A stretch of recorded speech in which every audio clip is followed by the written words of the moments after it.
15-il xahar ilu l-Kummissarju tal-Pulizija u l-Avukat Ġenerali irċivew l-inkjesta dwar il-Pilatus Bank minant il-maġistrati inkwirenti. Permezz ta' dik l-inkjesta maġistrati konkluda li kienu twettqu diversi reati kriminali u ordna li jittieħdu passi kriminali kontra l-bank, kontra s-sit tal-bank u kontra uffiċjali u diretturi tal-bank. Iżda, sal-lum il-Pulizija ħadet azzjoni biss kontra l-bank u kontra uffiċjali wieħed tiegħu. Kontra sit il-bank u l-persuni l-oħra ma ttieħdu l-ebda passi fil-qorti.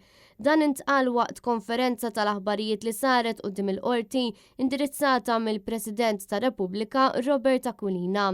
Huwa spjega li Repubblika ppreżentat fir-Reġistru tal-Qorti rikors kontra l-Kummissarji tal-Pulizija Angelo Gafà u fih talbet lill-qorti sabiex wara li tisma' l-provi tordna lill-Kummissarju tal-Pulizija li jmexxi kontra l-klikka tal-Pilatus Bank. Dalgħodu wara li tlabna reputatament permezz ta' rapporti lill-Kummissarju tal-Pulizija biex jieħu dil-azzjoni ordnata mill-Maġistrat, preżentajna challenge li fih qegħdin nitolbu lill-qorti sabiex wara li tisma' il-provi tagħna torna lill-Kummissarju tal-Pulizija sabiex jeżegwixxi l-ordni li ta' il-Maġistrat inkwirenti u allura jressa il-qorti is-sit tal-Bank Pilatus u d-diretturi u l-uffiċjali l-oħra tal-bank illi l-Maġistrat sab illi għandhom jitresqu l-qorti. Huwa temm jgħid li Repubblika mhux se taċċetta li Angelo Gafà, Alexandra Mama u Victoria Buttigieg jibqgħu jimxu fuq l-istess passi ta' Lawrence Kutajjar, Ian Abdullah u Peter Grech.